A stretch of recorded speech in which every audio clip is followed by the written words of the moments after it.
Howdy and welcome to the Confidence Through Health podcast. I'm Jerry Snyder. As an elite level athlete, owner of All In Health and Wellness, and author of the book Confidence Through Health, my goal is to help you achieve your goals and dreams using health as the conduit to get there.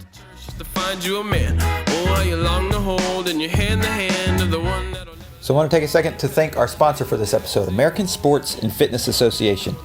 They are the place to go for your personal trainer and fitness certifications. They have a wide range of certifications, everything from personal trainer to golf fitness instructor to water aerobics to nutrition and sports nutrition.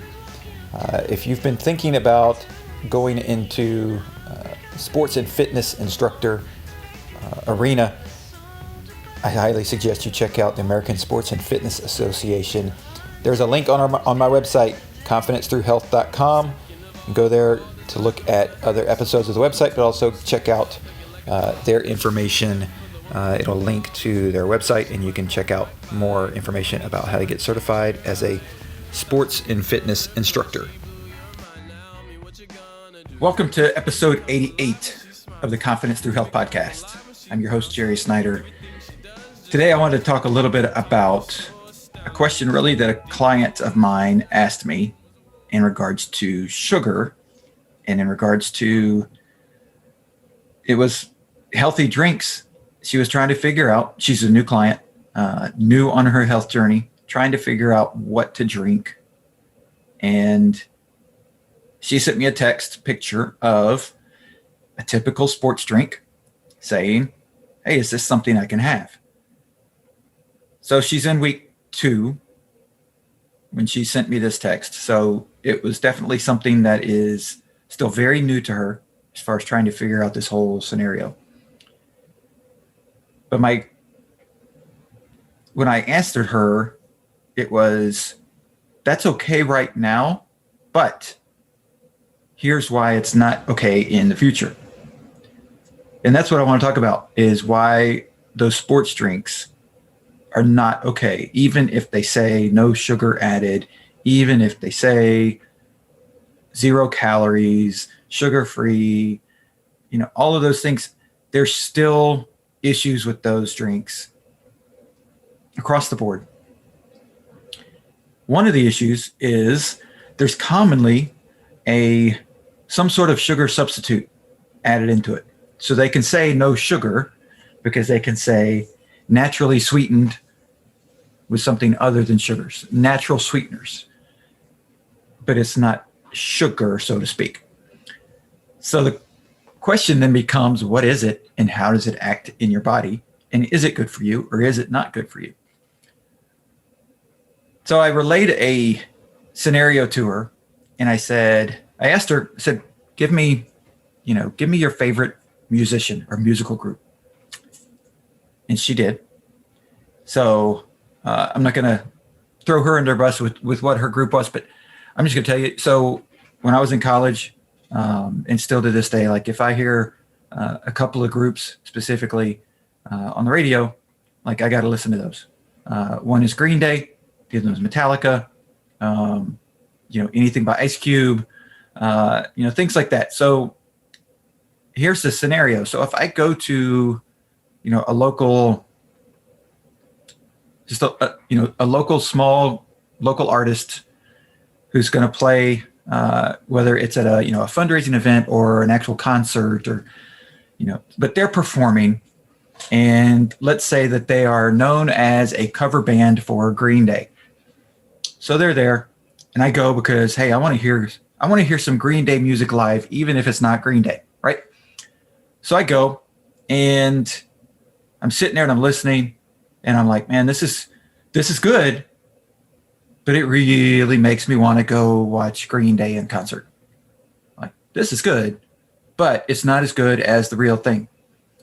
And so it makes you crave wanting to hear Green Day or whatever your favorite musical group is or musician is. Because they're imitating, they're doing their best job to imitate what the sound is, what their style is. They're doing their best, but there's nothing like the original. That's what happens with those sports drinks. They initially started and there was sugar in them. And you can still get some of them with sugar in them, of course. But a lot of them now have gone to the 0 calorie, to the no sugar added, to the no artificial sweeteners, and all the different taglines that you know and you've heard. But here's what happens. When that artificial sweetener comes into your body, especially if it's artificial, but if it's a natural sweetener but not sugar, or not typical sugar that we know, what's going to happen is your body's going to say, hey, that's great, and I'm glad you gave me that, but now I'm really going to crave the good stuff. Now I'm really going to crave what I really want. And it's going to make you crave sugar. So you can satisfy that craving one of two ways. You can get something that has natural sugar in it, which would be fruits, some vegetables, maybe, things that are like your grapes, your bananas, your apples, your mangoes. All those things have natural sugar in them. So you can go get those. Or if you're like most Americans, especially the working Americans who are at work, don't have a lot of time, and when you get hungry, most Americans, by the way, watch a lot of TV. I think I've mentioned that before in a previous episode. The average American watches 4 to 6 hours of television a day. So you hear a lot of commercials. And what are the commercials telling you? If you're hungry, what? Grab a Snickers. If you're thirsty, there's nothing satisfying like a Coke. So when you're craving that sugar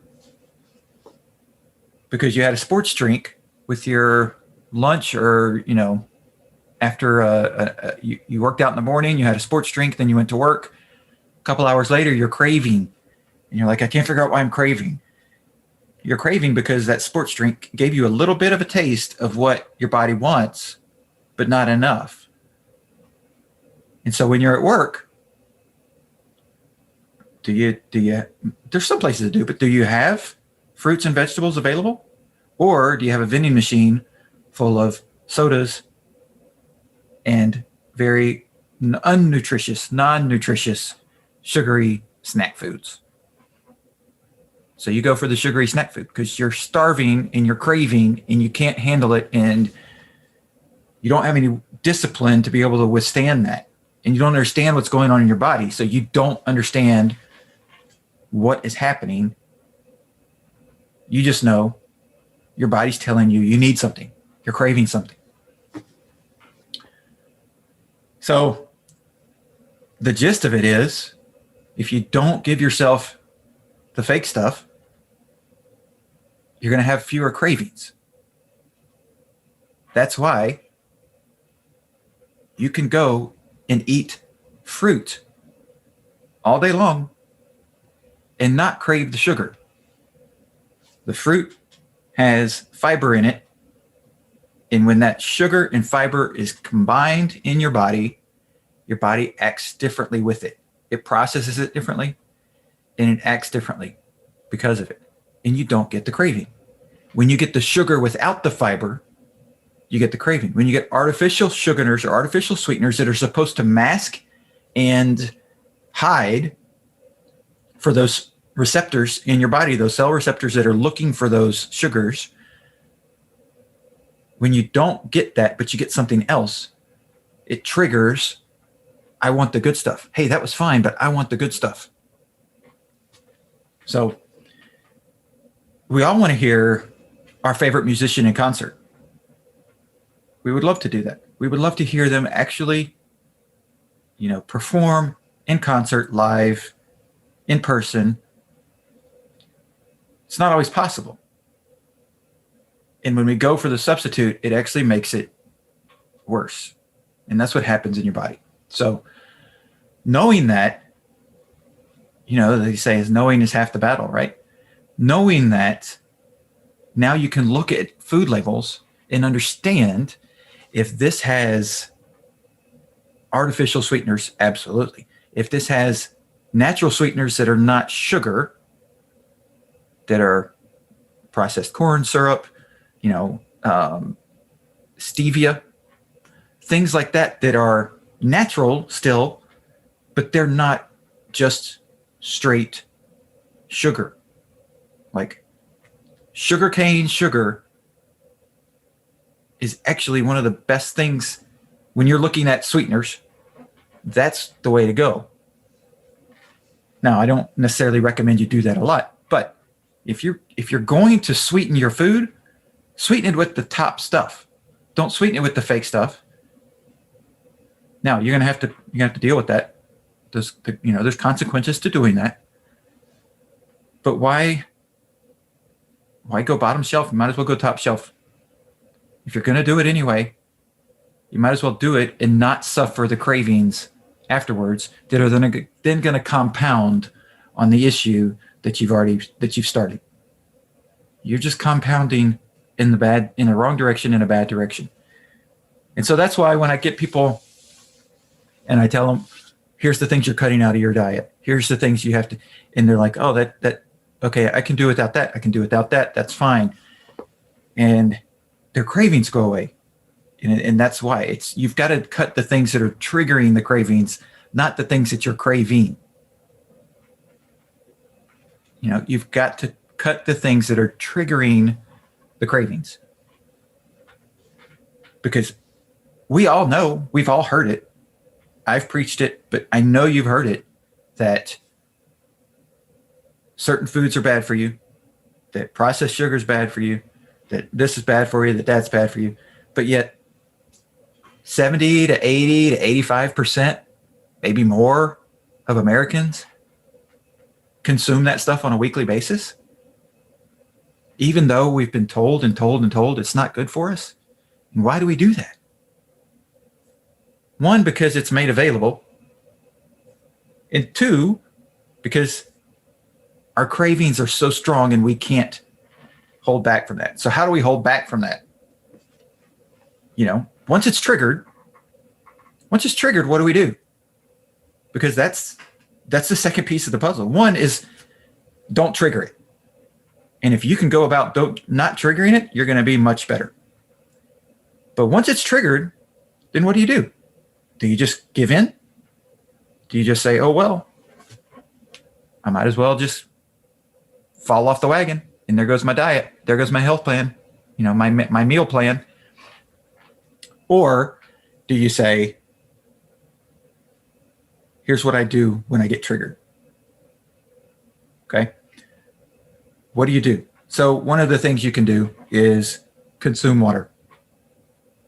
Not sodas, not anything. When you get that triggered, I need sugar feeling, try and drink some water. And I'm talking about like 8 ounces. And we want to do it fairly quickly. Okay. One, it's going to, and you'll hear different things on this, but this is specifically when you're triggered. There'll be people that'll tell you don't drink too much water right before you eat because it messes up the acidity of your stomach and it dilutes the enzymes and the bacteria that are getting ready to digest your food, and you don't want to do that. But when you're triggered, it's not a normal meal time. You're triggered that you are starving for some sugar. Especially if you're overweight, you're not starving for sugar. You're not. You have sugar stored in your body. You have sugar stored in your muscles. You have sugar stored in your fat cells. It may not be in the form of sugar right then, but it can be converted to sugar. It can be converted to glycogen, which is what your cells actually use and create energy off of. So the glucose that is sugar gets converted to glycogen and your body uses it. So when I say sugar, I'm combining that whole process into one. So when you get triggered, drink some water. What that'll do is it'll help dilute, it'll dilute your stomach acid, yes, but it'll dilute the viscosity of your blood vessels, or your blood in your blood vessels. And then it makes it easier for that blood to move around. So if the blood's moving around faster and easier, it's going to transport what's in the blood faster and easier. So if it's doing that, the glucose that's already in your body stored can move around faster. Your fat cells can release it and get it to move around faster. So you may not be burning fat so much as your fat cells are shrinking in size because they're not storing as much stuff. So to do that, you're sort of tricking your body. You're still giving your body the sensation of getting something from a food standpoint. It's consuming something. It's water. So we know it's not going to be damaging. It's not going to be harmful. But it's going to allow the blood to flow more easily. And it's going to help spread glucose around, glycogen around to where your body needs it and where your craving is. The next thing you can do, go outside. If you can. If you've got 15 minutes, 10 minutes to get up and go to a vending machine and eat a snack, you've got 10 minutes to get up and go outside and stand in the sun. Again, another thing, especially if you can drink water while you're standing in the sun, double it up. You know what I mean? Standing in the sun, and we've all heard the vitamin D that I've been talking about for a long time, that vitamin D is a huge benefit to your immune system. It also helps with other processes in your body. It helps with calcium absorption. It helps with your body understanding that here's my normal processes and what I need to do. When you're craving something, you're not in a normal process. So going outside, drinking a little bit of water, and deep breathing, doing those three things, getting away from the stress of whatever's going on at the moment, get away from that stress so that you can make sure that the stress is not causing that increase in a craving. So get away from that, get outside if you can, and do some, or just get in the sunlight in a window. If you're in a building where you can't get outside, or it's not feasible to do that within a 10-minute window or 10-minute time frame, go stand near a window where you can get the sun on you. So do that, but deep breathing. So if you can't get outside, then you do, or if it's raining outside or it's cloudy or whatever, then you do water and some deep breathing. And do that deep breathing for a little bit to where your mind relaxes. When your mind relaxes, what's actually going to happen when that stress goes away, that trigger is going to go away because your body's going to realize, I got everything I need. Especially if you have excess stored fat. If you have over 10% body fat, when you're craving something, you do not need to eat something. If you're craving sugar in that moment and you have more than 10% body fat, you do not need to eat. You simply need to tell your body internally to use the stored fat that you have. Is that difficult to do? Absolutely, it can be. Especially for somebody that's never done it before, especially for somebody that is just starting out on their health journey. It's extremely difficult to do. I shouldn't say extremely, but it is difficult to do. Simple in theory, it's a little bit difficult to implement. So know that I'm here for you. Tell somebody else, have somebody, like, hey, can you go with me? I need to go take a break. Can you go with me outside for like 10 minutes? Talk about something unrelated to work. Talk about something that's not going to stress you out. Don't talk about family issues if your family issues are stressful at the moment. Talk about your kid's great performance in a sporting event or band concert or, something that is not stressful, that can be lighthearted, that can be not work related, not politics related, especially not right now. To get away from that side of the stress of it. But those are quick and easy and simple things to do to get rid of that trigger that's going off. Okay. So the first thing we want to do is avoid the trigger altogether. But if you can't avoid the trigger, or you already triggered it, you don't know what the trigger is. Let's say you don't know what the trigger is. It just happens. And you haven't been able to figure out what the trigger is. Once it's triggered, follow those steps. Drink a little bit of water, try and get outside, step away for a moment and do some deep breathing to get away from the stressful piece of things. But is our food supply triggering our poor eating? Absolutely 100%. Absolutely 100%. There is a pretty big section or sector of our food supply that is triggering us to eat poorly. So a big key to being healthy is not just eating healthy. A big key to being healthy is understanding the triggers that are out there in the food supply. And they can be different for different people. There are some people, and especially for people that have either a high metabolism or they just don't store fat easily, because those people are out there. There are people out there that can eat whatever they want. They can eat horribly as far as a nutrition standpoint every day, and their body doesn't seem on the outside to show any effects of it. The thing is, those are the people on the inside that have issues going on that are unseen and typically undiagnosed, because the appearance of being healthy prevents them from going to the doctor because they don't see the reason to go. So to get checked out, to get a baseline of where they are. So make sure that you're avoiding the triggers. And if you don't know what the triggers are, take the time to find that out. I can help you with that. I try to help you with that through the different things that I present through this podcast, through the different publications that I put out, newsletters and that type of thing.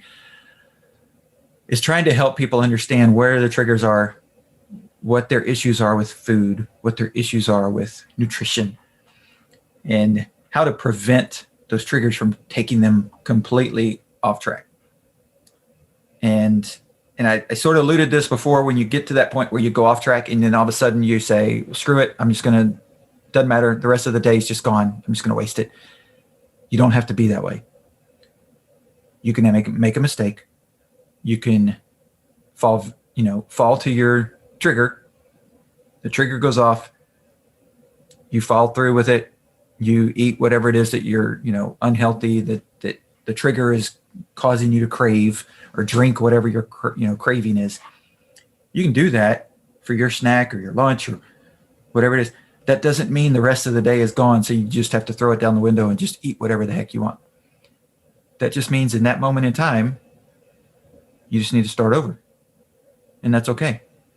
That's what life is about. Life is about this moment in time. It's not about the past. It's not about the future. It's about this moment in time. And how are you living this moment in time? And if you're falling to a trigger and eating something that's poor in nutrition, that's okay. What you want to do is recognize that, put safety measures in place so that you don't fall to that trigger the next time. So those safety measures could be, first off, you got to learn what the trigger is. Once you know what the trigger is, the safety measures could be having proper snacks available, drinking properly, the proper nutritional drinks after exercising, before exercising, knowing those things and eliminating the triggers out of your life. And that's I'm just talking about food, but that's how everything works. That's how everything works. That's how your spiritual life works. That's how your financial life works. That's how your work life works. That's how your relationships work. It's understanding what the triggers are and eliminating them from your life. And if you can't eliminate them, then understanding how to deal with them when they go off. And that's what life's all about. If you can figure out those things, you're going to have a much happier life. You're going to have a healthier life, especially when it comes to nutrition. And you're going to be able to impact more people. So that's really, how it works as far as the sports drinks. They're triggering you. The vast majority of them are triggering you to do something later on that messes with your mind from the standpoint of, I thought I was going to be healthy. I tried to be healthy and I just can't do it. So I'm a failure. You're not a failure. You just got triggered. You got triggered. And the way our society is set up is to be against you being able to follow through on your things, because and not necessarily, I'm not trying to say everybody's against you in a bad way. I'm just saying that's the way our society is set up, is that companies are set up to advertise and sell their products. And a lot of those products are not healthy. A lot of the products that are on the market, a lot of products that are in the grocery stores are not truly healthy, but they need to be sold by the companies that make them. So until we have proper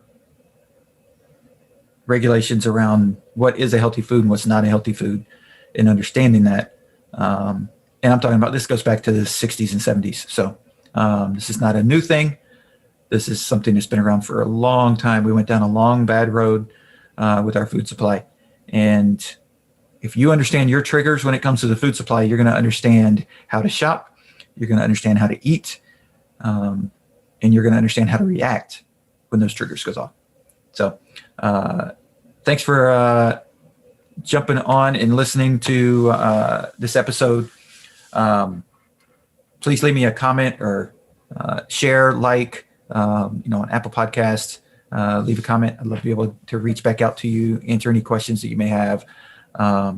If you know somebody who's dealing with triggers and they don't know how to stop their cravings, share this episode with them and let them give a listen and see if this helps them out.